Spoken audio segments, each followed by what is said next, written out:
Hello, hello, hello, welcome. We are here with Toby from CrewEnergy and also the Wandsworth, fantastic Wandsworth Climate Emergency Centre. And he's going to tell us about the great work that Crew does. So without too much further ado, over to Toby. Over. Thank you, Phoenix. So we're based in southwest London. So that's, for people who don't know London that well, that's Wandsworth and Merton. Are the two boroughs that we particularly focus on, but we do work across London. So we've been doing quite a lot recently supporting other groups on heat pumps. So we've got projects in Barnet, in Islington, in Wapping, another one in Barnet. So, you know, we're kind of across the whole of London really, but our primary focus is here. And what we're trying to do really is help this part of London, particularly transition to low carbon economy. And we run fuel poverty advice, so energy cafes to try and help people. And you know, what was a issue for 1 in 10 people is now going to be an issue for 4 in 10 people, probably come October, maybe even 5 in 10 people. So hugely important stuff, really. Right, so that's us, and this is what we do. So we do a few things. We run energy advice sessions. We call them energy cafes. We tend to do pop-ups. We have a few biscuits and a bit of cake. People can have a bit of chat. There's a lot of sort of inclusion in these sessions. You know, lots of elderly people can be a bit lonely as well. So we're kind of having a chat with them for an hour. But at the same time, we're kind of ploughing through all the things that's happening to them. And then we're looking at how we can help them. So that's energy cafes. We also are going to talk a little bit tonight about working with buildings, and buildings I mean very generic. That could be a school, it could be a civic building, it could be a faith centre, and then how we kind of optimize that relationship really.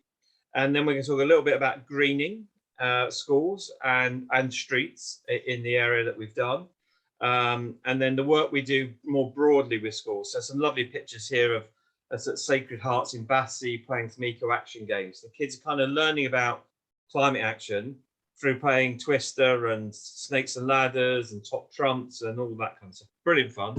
And we've got a project at the moment we're working on with Merton Council called Merton Energy Matters. I'll talk about that a bit more. And over time, over the last year or so, we've kind of started moving towards working with residents, local residents as well. And the reason being is that, say, somewhere like Merton, they've set their 2030 targets and they're just focused on the council, right? They want to hit their own targets. They're 2% of the borough's emissions. So it's nothing, you know, it really is nothing in the scheme of what's got to be done. So we're kind of thinking, right, if they're not going to do this, we're going to have to do it ourselves. So we're working really closely now with local residents, and I'll talk about some of the services that we're offering there.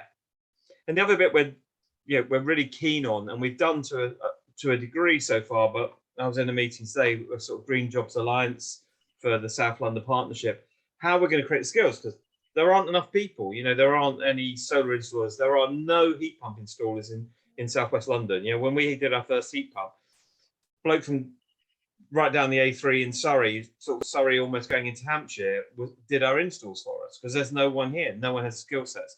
And I'll talk a little bit about that and how we're trying to address that going forward.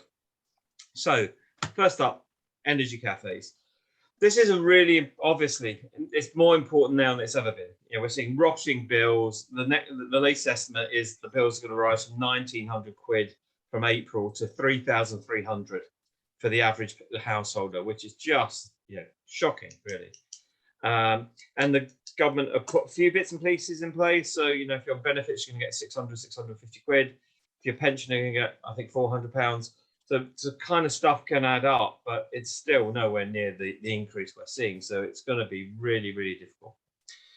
We've got 3 projects at the moment, and I think the interesting bit for groups here is kind of how they're all funded. So our biggest one's SW Leap, and that's a 2-year project. We're just ending the first year now. We're going into second year in August, and that's across 3 boroughs: Wandsworth, Richmond, and Merton. And we're delivering 3 things within those cafes, within that service, sorry. Pop-up cafes like the one here that Helen is hosting. That will be at one of the libraries, probably Morden Library in Merton. We do those. We're doing a lot of home visits. So we go in and we have 2 people go in, and that's for their safety, our safety. One will fit LED light bulbs, radiator foils, and draft excluders. The other one will then talk to the client about their boiler setup and their bills and what allowances they're entitled to, all that kind of stuff. And often we'll introduce them to a grant or some kind of subsidy allowed, and they might be saving 250 quid on just one piece of information that they didn't know about. Particularly when you get to bigger families, so a lot of our focus is either on pensioners or it's on families with under 5s, and that families under 5s. And here in Southwest London, we've got a big Asian community, particularly down in Tooting, where you can get 6 or 7 householders. So if you can kind of save them on their water rates, you can easily be saving £300. So that project is funded by Redress, and they've just closed the round of it, but there'll be more funding coming through. So if it's an area that interests people, look out for the Redress Fund. It's run by the Energy Savings Trust. I think it's funded though by Ofgem money. So it's all the fines and the stuff when they find that the utilities feeds into projects like this. So when we hear sort of Tory MP saying we're going to pause the green rubbish for a couple of years because of the crisis, well, all you're doing then is giving a tax break to the richer people because these services won't be available, right? So it's them not understanding what this green stuff is, because this is what it funds, things like this. We've also got the Climate Hub in Southside Shopping Centre in Wandsworth that we're really lucky to have. It's great space. You'll see some photos at the end of this. And we're running a cafe out there every Friday. So 12 till 4, anyone can walk in. We've got funding from Wandsworth Council for that project. And we've got about 14 grand worth of funding for kits, light bulbs, draft excluders, radiator foils, all that kind of stuff. So we're giving heaps of stuff away to people when they actually go and have these, come and have these interventions. But at the same time, we're also giving really good advice on how they can save money. So that's a really important one.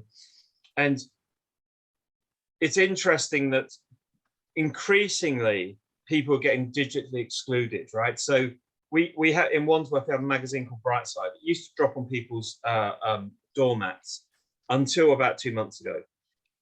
And there's a story in there about these cafes. We were at a meeting recently with all the charities in Wandsworth, and sort of one of the Age UK people said, well, we don't even know about your service. Well, how do you advertise it? And of course, we advertise it on social media.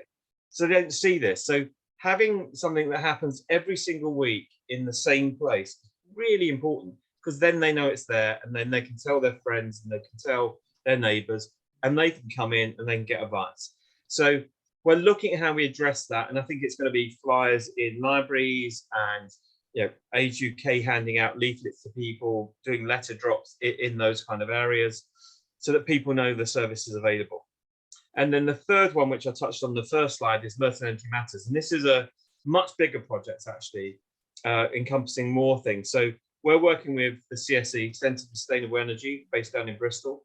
They've written a programme where they've taught the teachers how to teach climate change to kids.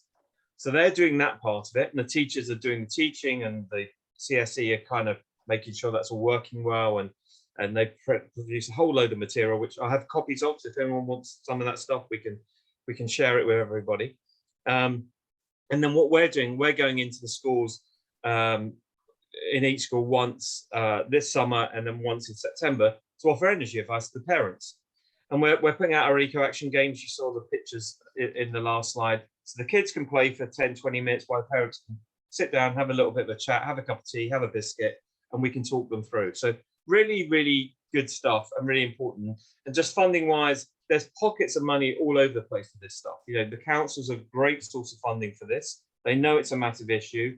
We know that I can't remember how many chances ago it is now, things are moving so fast, but Rishi Sunak put 500 million into emergency services. This is the kind of thing that you might be able to tap where you live and say, look, I want to run some cafes. Can I have £5,000 to run this kind of stuff? You might get funding for it. So just to sort of give you the scale of what we've got, the SW Leap project is 160,000 over 2 years. So really big amount. The Climate Hub stuff is 20,000 to deliver cafes for 6 months, plus give a whole load of kit away, and do some extra pop-ups and things where we're giving more kit away. And the Merton Energy Matters is around about £10,000, I think, is the budget for that, with a whole lot of outreach stuff after the cafes as well. So just so you kind of understand the scale of those things. The big thing for us is this outreach is part of it, but we also do a whole load of retrofits. And what we want to do is combine all those things together. So when we get a building to work with, we kind of want to maximize the opportunity for us, but for them and for the community, right? It's 3 areas that we're looking at. So Devas Club is our best example of this. We've had 3 retrofit projects with them. The first one was an LED project that was funded by UKPN's Power Partners. We got 20k, I think, to do a whole load of scoping work and then put LED lights in, but work out what the whole plan was going to be over the next couple of years, really. Then we got funding from the GLA. We have a big fund here called LSEF, London Community Energy Fund. Brilliant fund, comes out every sort of 6 months at the moment. And you can claim up to, I think it's, scoping is 15,000. So if you're looking to do a project and you don't know how you're going to do it, you can claim up to 15,000. But for 15, you're probably looking at doing three schools or something. How you might put solar PV on 3 schools, or how you might put heat pumps into 3 schools. And then they have the stream B, which is actually capital works, and that's up to 50,000. They provide 1/3 of capital, so you still got to find 2/3 elsewhere. So we got some money out of them, and we got some money from Wandsworth Council, and that paid for some more LEDs, a building management system for the uninitiated. That's basically smart heating controls. So individual smart thermostats on all the radiators, temperature probes everywhere, measuring the flow and return of the boilers. So you can really understand you never overshoot the heat. You get to the right temperature, rooms close down, other rooms start to warm up, and all that kind of stuff. And then destratifiers. So when you got really high ceilings, you have these fans that are very quiet. They just basically suck the warm air back down to the level so that you end up at the same temperature. Those were all funded by grants. Then the third project for us there was the air source heat pumps. This was our first community share offer. And we were very lucky. We had a grant from NextGen, and NextGen is the next generation of community models. So the first generation community models was feed-in tariff, go and put solar PV on a school, or on a church, on a civic centre, earn the feed-in tariff, pay back your shareholders, everything works. Obviously, the feed-in tariff fell away in 2017, so they wanted new ideas.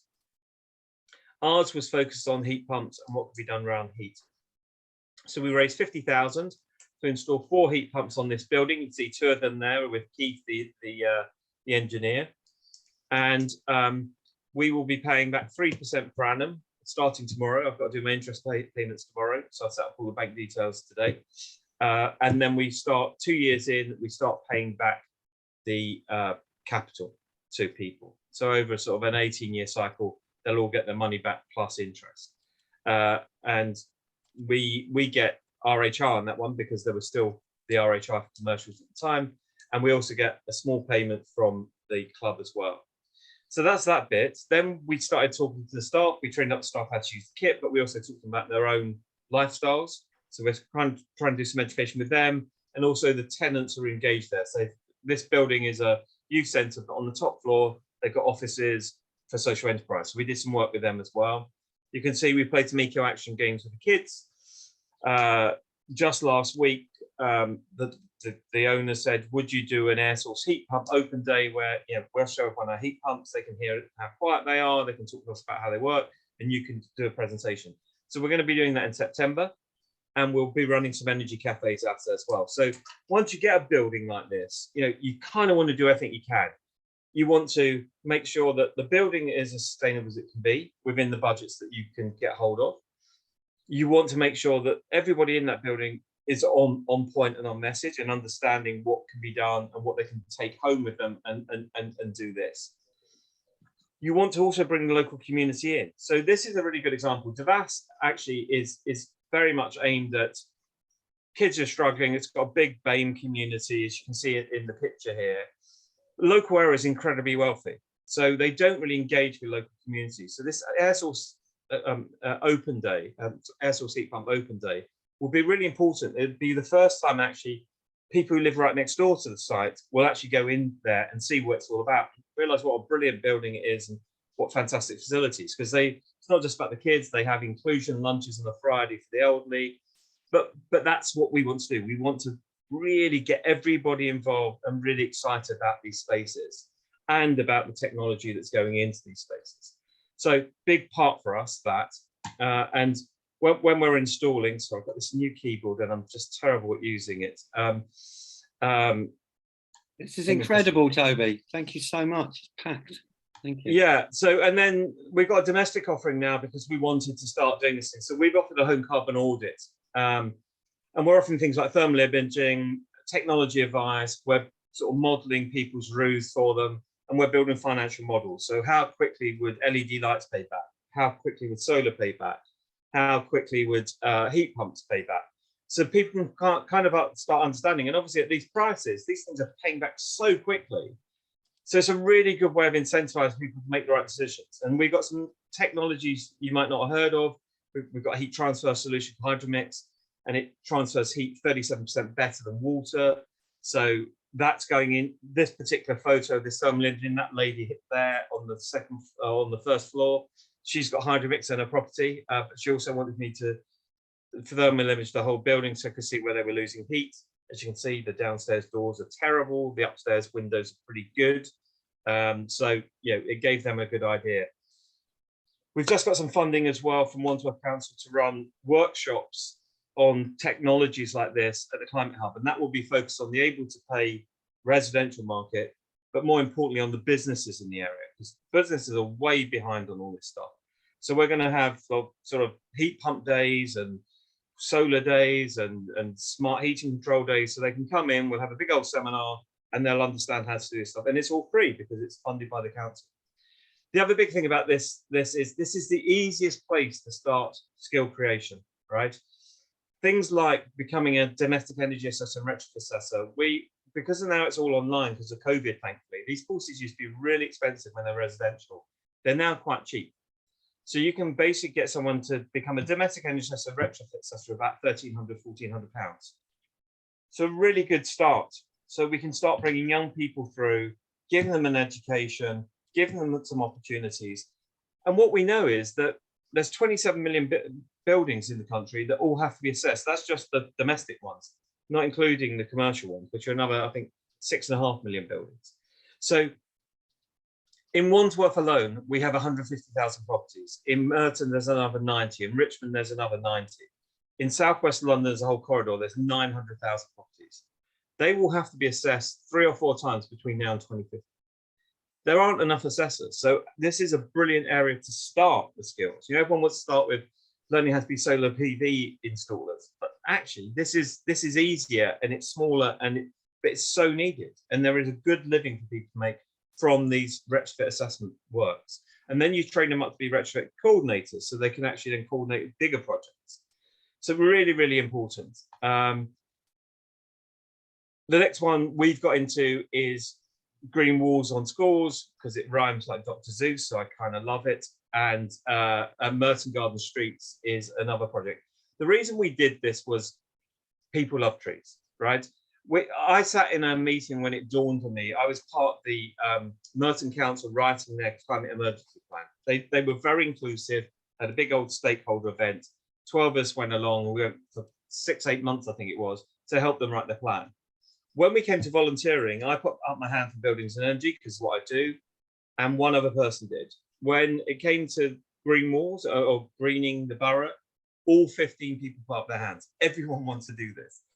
So for us, we felt this was a great way of getting our foot in the door with schools, and it has been. We've done 3 of these now, and we've got budget for 2 more, and we're just waiting to finish some work that we can get access to all. So one of them's going in over summer, one of them's going in early autumn, and more and more schools keep coming to us now. But as soon as we're in this conversation, we're then in a conversation about solar PV, heat pumps, smart heating control. So I had a meeting with the Sacred Hearts, the first picture we saw where the kids were all playing games.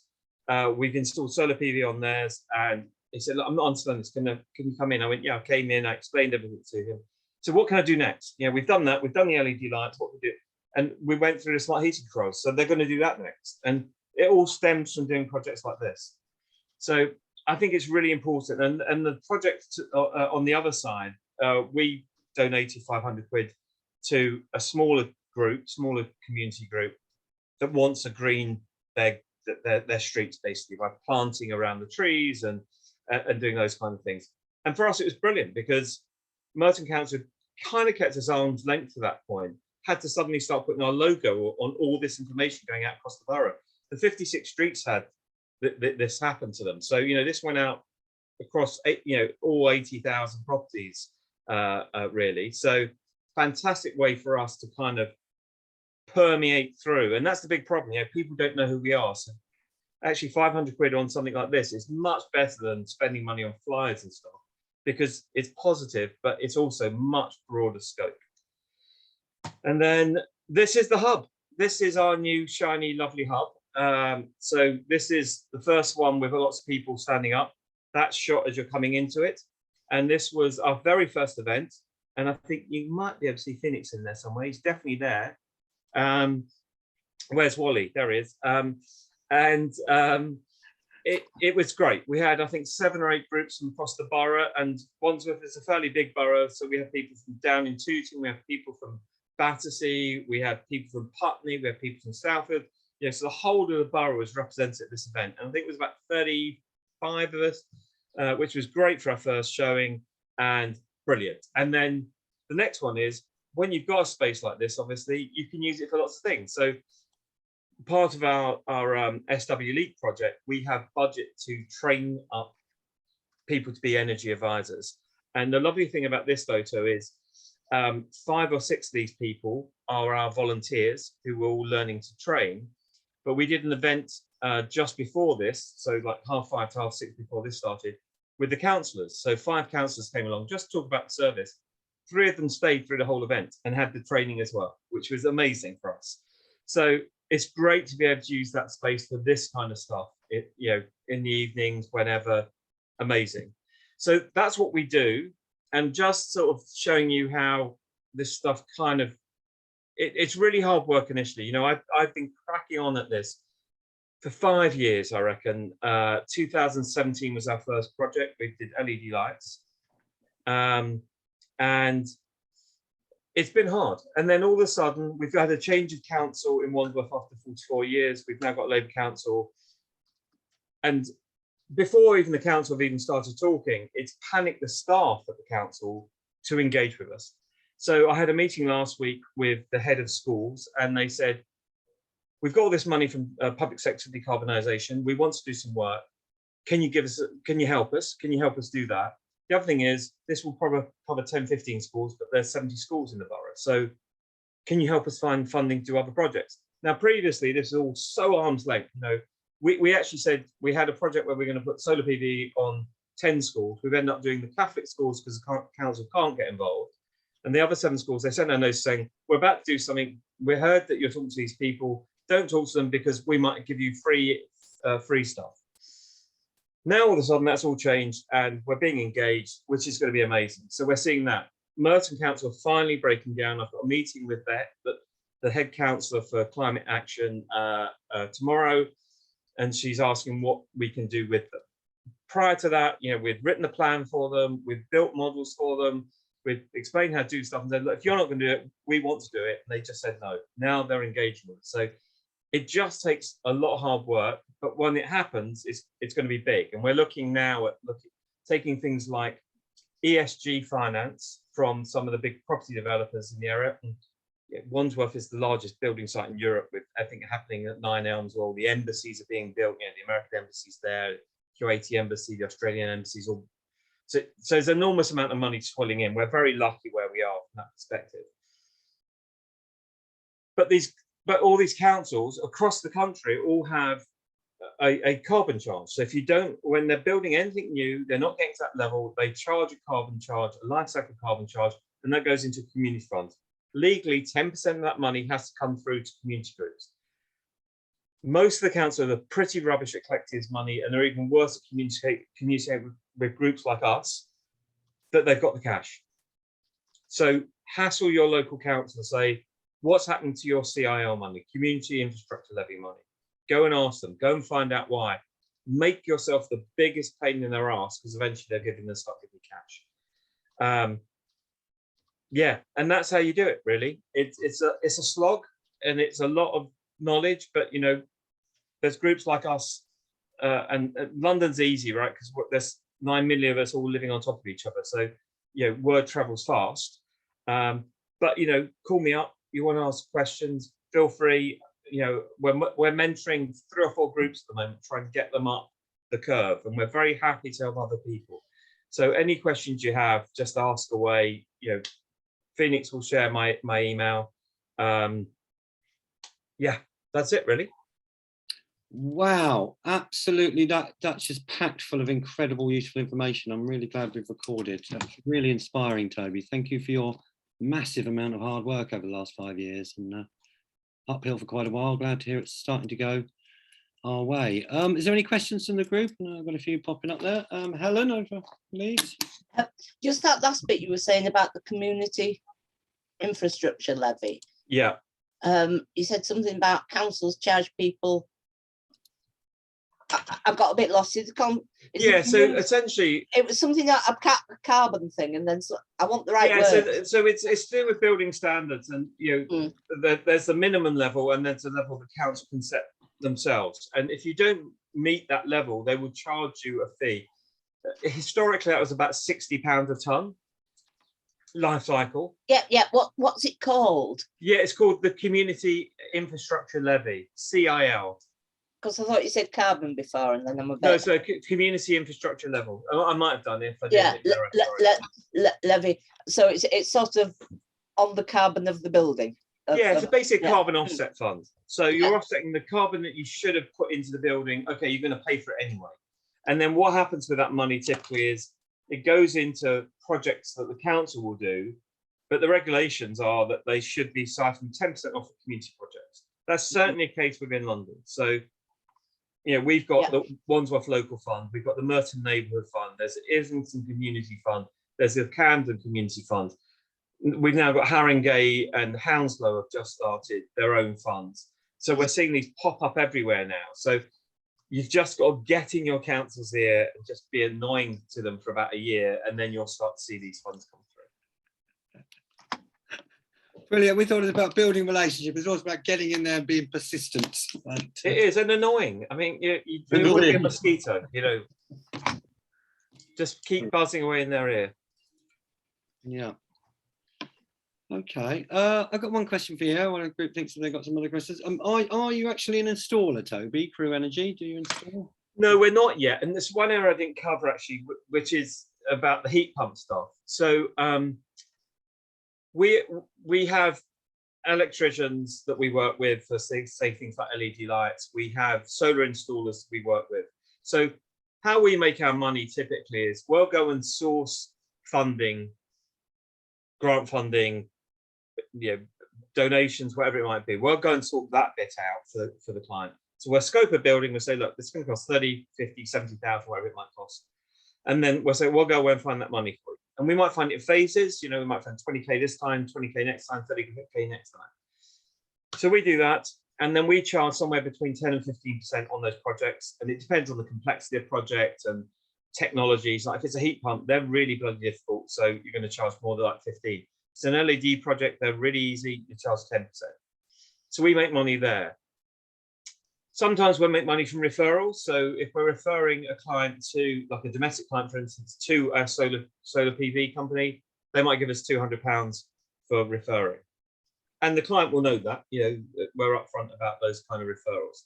So that's generally how we kind of make our income. And then obviously we're paying staff to deliver the energy advice as well out of the grants that we receive.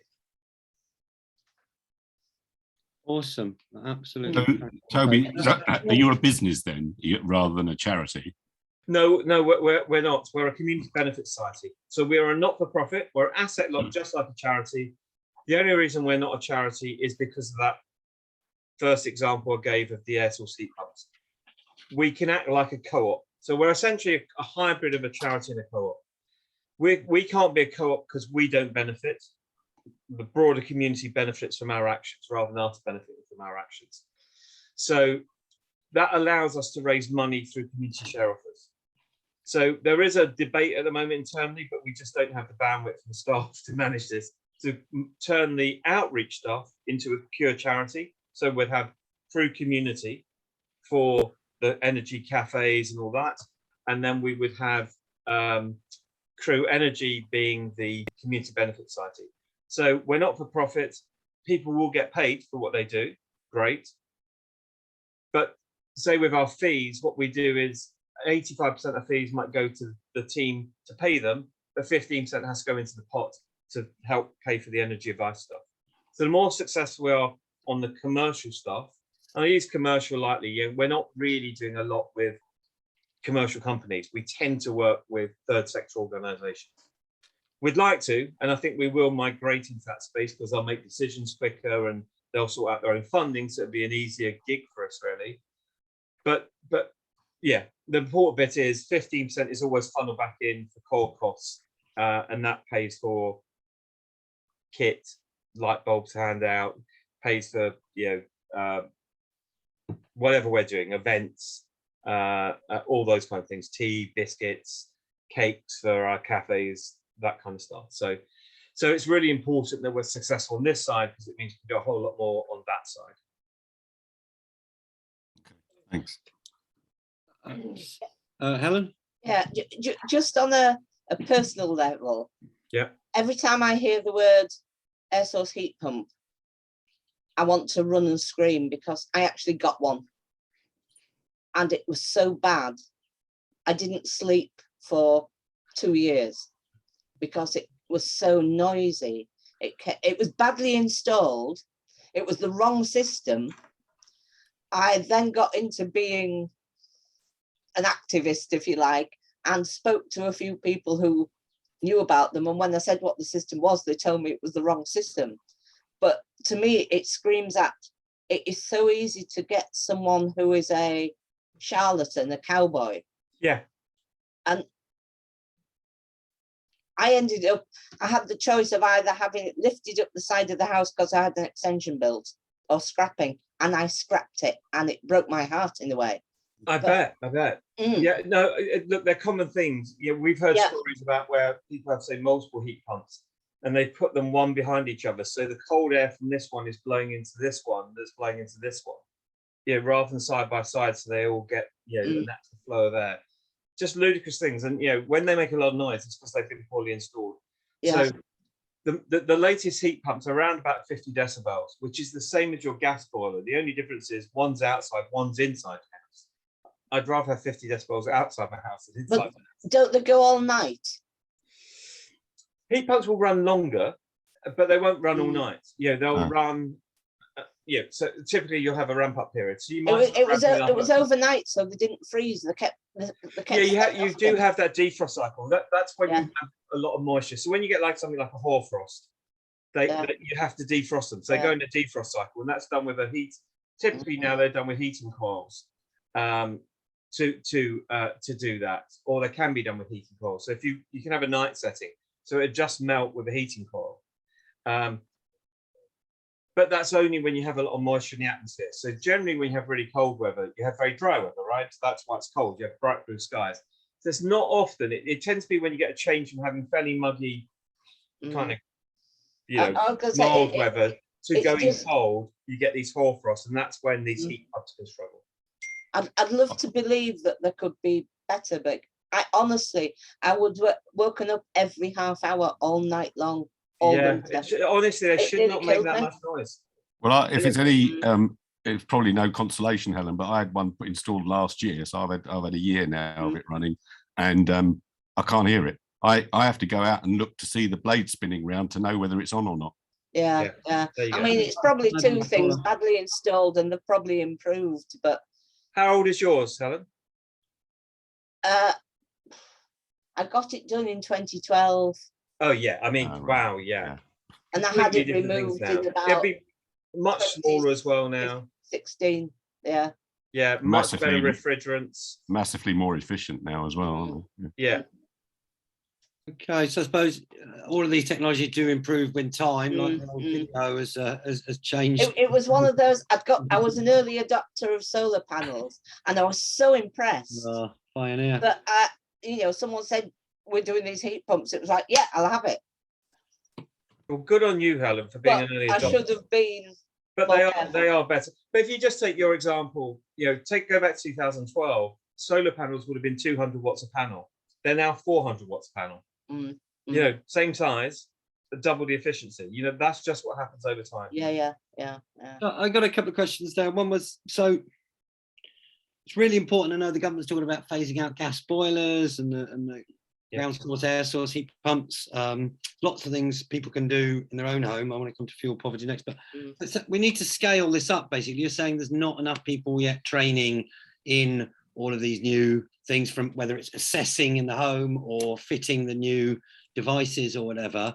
So we need a way to scale this up. You said, I think early on in the talk, you said about the closest one was in edge of Surrey, Hampshire, when you're in South West London. So how we've worked this out is, and this does a couple of things really. It solves the issue and it also creates local jobs. Is we found a partner who's in Goring-on-Sea, so down on the south coast, and they'll be road from me. Sorry, just along the road from me. Oh, there you go. We've got loads of them down here. They're called Polar Planet. Polar Planet. Nice. That's who installed mine. Oh, there you go. Perfect. Yeah. The only one in the country. So we're working with Ruben in the tiny world of heat pumps, it turns out. Small world. So what they do is they do the design work, right? So we go in and we find the clients. We do the heat loss assessments because we're here. We're on the doorstep of our clients. So we've got people trained up to be domestic energy assessors, retrofit assessors, and heat loss assessors. They'll do all the drawings and the scaling and all that. They send that down to them. They go, right, this is the size of heat pump you need. This is going to be the cost of it. And then we've got a partner up here who were plumbers and electricians. They're called Switched On. And they've trained up to be installers of Mitsubishi Eco-Downs as stage one. So they will do the installs. And then what will happen is someone will pop up from Goring-on-Sea at the end of the install and say, yep, that's all tickety-boo. It fits the regs. Perfect. And first job, they'll probably be up there with them on the job. And that's just the cost of us all building this relationship. And that's how we've worked our way of doing it. So I'm hoping that they can then be a hub, and we might find another couple of installers across London to work with where we can do this. We do the assessment work, we bring the client on, they do the design work, and then the plumber does the install, the heating engineer does the install. I think so. I think we want to have some longer conversations with you, because there's some interesting conversations going on as well about some of this stuff, but definitely how this can get scaled up and more people, this accelerates, the journey to zero carbon, and how, can create a lot of green jobs, green transition. A lot of this has been talked about on various scales. When it comes to the other bit, so on the fuel poverty front, which is obviously going to be interesting to a lot of people in this winter time, I think you reeled off quite a few that they do. There's LED light bulbs, there's radiator foils at the back, and a couple of others, something about like draft excluders. Yeah, so we'll do draft excluders. And just sort of diving a bit deeper on this. So the first stage for us is either a phone call, so it's a manager advice on the phone, or a pop-up cafe. Now, in a pop-up cafe, generally you've got 20 minutes with somebody. It's not a deep amount of time. So if we feel that someone's kind of a bit critical, we will do two things. We'll book a home visit. We'll refer them to one of our partners, Thinking Works, because they've got top-up vouchers. So they've got £50 vouchers. So that means people can keep their lights on, they can heat their homes for a few weeks, and they can still eat at that point. So that kind of alleviates the immediate pain. But heat vouchers, did you say? That basically heat vouchers. If someone's low income, so basically top-up vouchers, because most people are struggling on prepayment. So we'll have top-up vouchers for gas and electric. So you can get, I think it's 50 quid of each, actually. So you can get £100 of relief. So it's going to give you a couple of weeks of relief. Wow. We then help them with stuff. And our measures will typically save 15-20%. Putting LEDs through the whole building will cut probably electricity bill by about that level. Putting draft excluders around doors, incredible amount of savings. You lose around about 10% of your heat through doors and windows. So closing those small gaps makes a really big difference. And then when we're doing those home visits, we're assessing those people for things like, could we refer them on to eco-funding? Could we refer them on to the local council's Green Homes Grant Scheme, which is called LAD, the Local Authority Distribution Scheme? We will clearly get them things like, here we have Thames Water. They've got water help, which halves bills. So if you're on some kind of supplementary income or you're considered vulnerable, you can have your bills halved. If you and you have an income under 20,000 in London, 16,000 elsewhere, if you are above that level, then you'll get your water capped at £430. So for a pension, that's not a thing. But if it's for a family with children under 5, that is a thing. You know, they could be spending £700-800 on their water bills. Wow. So we're looking at things like that. There are a lot of relief grants. So people like British Gas, if you're with British Gas, they have a fund that is closed at the moment, unsurprisingly, but as soon as it opens again, be aware. The other thing we find is, despite it meant to be mandatory, and we've seen today, there was an announcement about direct debits, that only about 4 companies were doing it very well. Some were doing it so-so, some were doing it so-so to poor, and the so-so to poor, some good companies, Ecotricity, Good Energy, got really great cars, and then there's some smaller companies you might not have heard of who were doing really, really badly on that. The other area they do really badly is on the warm homes payment, the winter payments. They bury this stuff in their website. It's meant to be mandatory. It isn't. We go into a lot of pensioners' houses, they're not getting it. Then you go on to say, even someone like Octopus, who generally have a good reputation, one of my colleagues who knows this stuff inside out, it took half an hour to find where they hid this piece of information. Wow, that's brilliant work. So much more we could ask you. Deb's, sorry, Toby, I think Deb's got one and we're coming up on the hour. So Yeah. Deb's, go for it. I was just going to say, I work for Universal Credits on the telephone lines, and the number of people who don't realise about this payment and what's due to go in tomorrow, they just don't know about it. Yeah. And I thought, wow, everyone would know about it because it's all over the news and that, but they don't. But they don't, because they don't, you know, Yeah. they don't listen to the news. You know, these are, you know, we're dealing with people who don't know who the Chancellor is, so they certainly won't have heard these announcements, right? It is really fundamental that this messaging gets out there. Absolutely. You know, so every time we speak at events or host a thing, first thing we do is read through those 4 measures that are available to people, and then we'll mention the fact that go to your council. You know, your council will have a share. I know Wandsworth Council has 2.5 million of that 500. You know, that cash is there. That is for absolute emergencies. So people are really, really struggling. So, yeah, the whole messaging thing, and it's hidden. You know, they make it difficult on purpose because it saves them cash. This is incredible information, and I'm glad we've recorded this so others can watch another time. But, you know, there's a lot of people really, really going to be struggling this winter. And you mentioned about digital inclusion or exclusion. There's a lot of people who don't always have access to the internet at home and things. There is so many ways that we can help people struggling through this winter. Absolute dynamite information. Is there any more quick questions from the group or anything there for Toby? So it's just one thing. We were very lucky. lucky recently that BBC came and filmed one of our cafes. Oh yeah, So, Suzanne, send it to me. I haven't seen I'll it. send you the link. It's 10 minutes into Morning Live. It's the one after breakfast TV. It starts off with, I think, an interview with me about some stuff. Then we cut to a lady we're helping. So you kind of just see what a cafe's like. Then a little bit later in the piece, they kind of segued it or intersected it with stuff about the new C rating properties and rented properties that are legally in.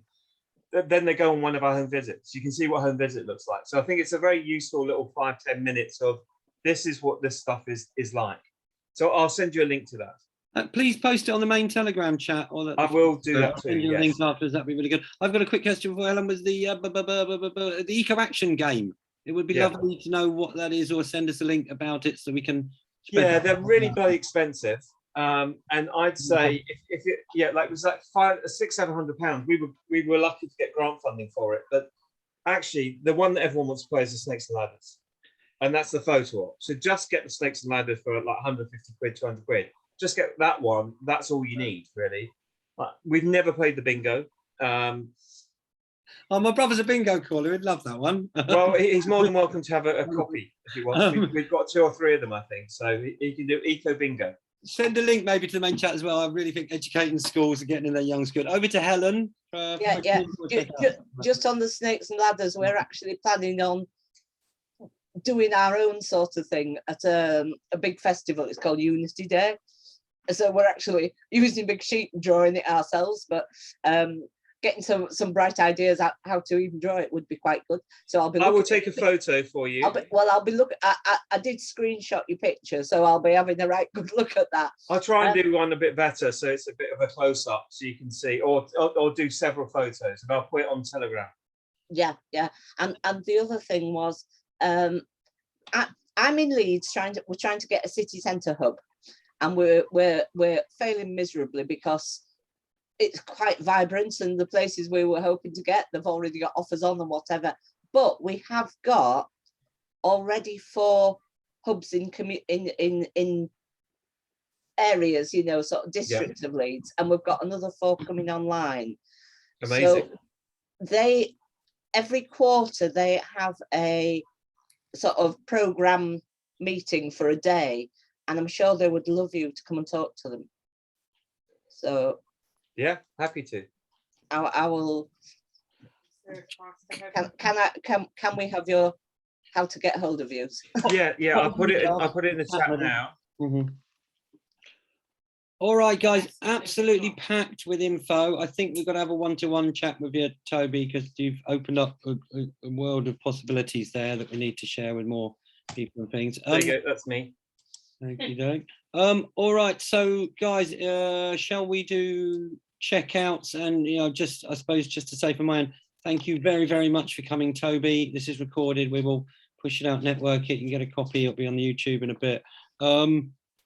I'm really blown away with the hard work that you've done for 5 years, mate. That, and I, as a person who's worked on many years of community projects, I know how much hard work this is, especially dealing with council sometimes. It's interesting you said the sea change when the new group came in the council, but you've done absolutely tons of work there, mate. And Max. Well, I think it's actually, I think we started in 2015. I certainly joined in 2015. So, that's the hardest bit. The first year and a half when you don't do any projects, and you keep losing people, and it gets easier once you've done that first one. It's been a whole lot easier the last 5 years than the first 2 years, I think. So just bear with it, everybody.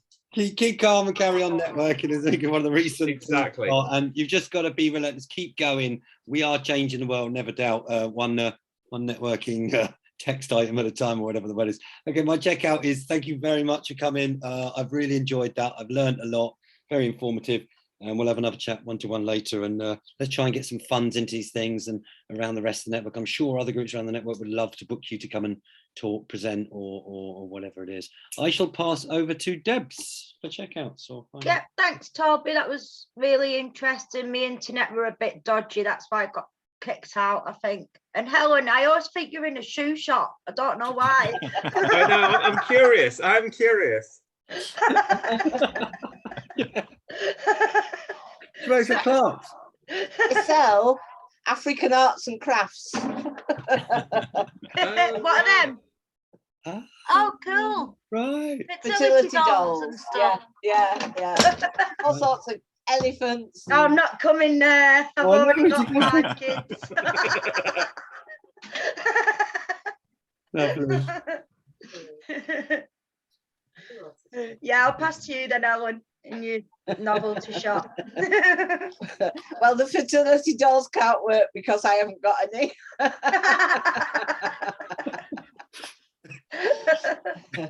Yeah, really great, Toby. My only criticism is it's an old age criticism. There's so much information I can hardly keep up with it. I know. Yeah. And I think we've had that with some of our older members. Like, we're moving too fast, and I'm like, we're not moving fast enough. There was that in the early days. So yeah, I understand that emotion. Yeah. And have we got Sean left? Yeah. Thanks, Toby. Lots of information there, and lots of things to follow up. So we'll be in touch, I think. Yeah, I think we wouldn't mind actually borrowing some of that info from you on the charity stuff actually as well. So okay. For the hub. Okay, check out from Toby, and then I'll stop the recording. Well, thank you for inviting me. It's been lovely to meet new faces, and it's great. It's right across the country, so really, really nice. So thanks for the invite. Cool. All right, I'll stop recording there.